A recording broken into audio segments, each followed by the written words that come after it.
Alright, YouTube. I'm a little bored today. Still waiting on parts from wheel here. I know some bearings and a seal. If you watched my previous video, the guys that put my tire on didn't tighten down my shit to spec, and started floating on me, and I wound up blowing my seal out. Right here. It's all warped and shit. It looks groovy, doesn't it? Yeah, that's fucking serving a great purpose, isn't it? So naturally, my fucking wheel started floating and grooving my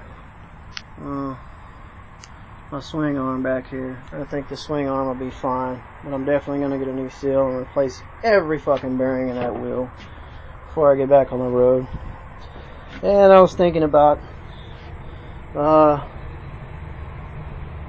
replacing the sprockets and chain too. I'm not sure how much of a nightmare that's going to be yet. I haven't tried it. I've seen some videos on YouTube. It doesn't seem to be real hard, but I don't know. One step at a time. Anyway, like I said, I was bored today, so I decided to try this modification I've been hearing about. On your exhaust there's a valve, and this is the relay for it. It opens and closes it. My guess is it's there mainly for sound control.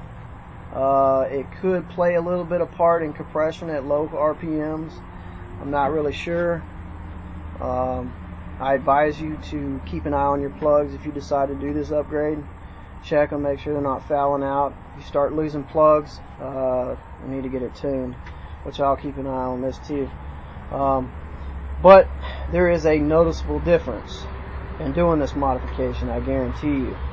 Let me turn the key on so if you don't quite understand what's going on here.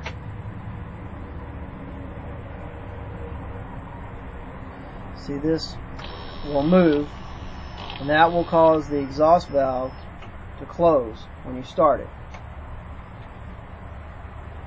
Right now, it's open. It's wide open because I have the cables disconnected, so it's in an open position. I don't have a can on here because I want you to hear the difference in the tone.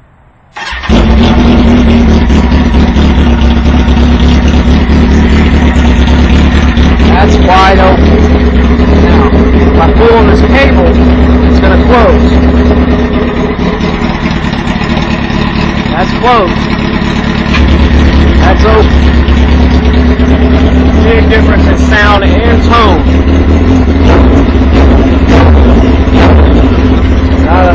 I see a little bit of difference in throttle response too. Not a whole lot. Just a little bit snappier. But huge difference in tone, man. In my opinion. Like I said, if you decide to do this modification, make sure you keep an eye on the plugs. In order to keep an eye on the plugs so you know whether it's running rich or lean. If it starts fouling out your plugs, you know, you need to put it back the way it was and then change your plugs out, because I'm not sure how much, if any, damage this will cause. I really don't see it causing a whole lot, but you know, I could be wrong, so just keep an eye on your plugs if you decide to do it. The way to do it is just remove this bolt here. It's the easiest way to do it. Remove the bolt, pull this clip up a little bit, or not clip, it's whatever you call this fucking thing. Pull it up a little bit, and you should be able to take the cables off fairly easy. Now, if you're reading a lot of forums, a lot of people are taking the clips off of them and shit, and I don't recommend that. If anything, just tie them back here with a tie wrap, just to keep them from moving around and getting caught on shit. More than likely, nothing would happen, but you know, just it would make it look better. And if you want to be safe about it, just tie wrap them or something like that. But anyway, I was bored today, so I thought I would do this and make a video of it. Simple. However, though, I do have another video on how to remove the secondary butterflies on your throttle bodies. Now, with that and this done, and a slip-on and an air filter with a professional tune, you should see quite a bit of difference. Now, just a power commander. The deal with power commanders is, you know, when you buy them, it comes with software. And you go to their website and you download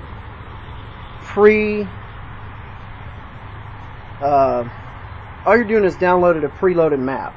Okay, something that somebody's already done on the dyno on your specific bike, and it worked. However, you're adding to that when you do this and the secondaries and the air filter. I don't know that you're going to find a map that's going to, you know, make it run perfect the way it should. So, for best results, put it on a dyno.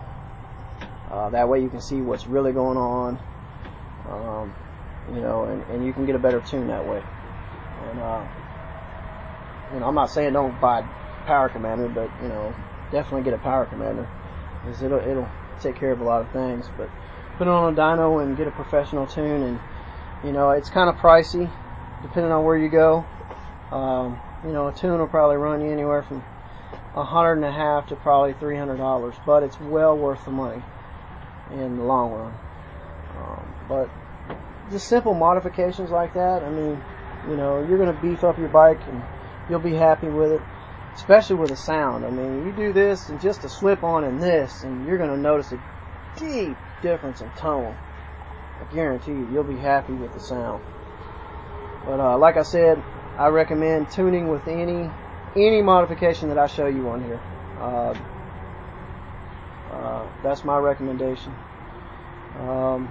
Anyway, that's my video.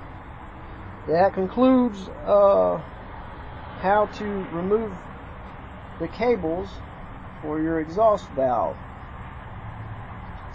If I can answer any questions for you, please leave a comment. I'll get back with you as soon as I can. If you like my videos, hit the like button. You're welcome to subscribe.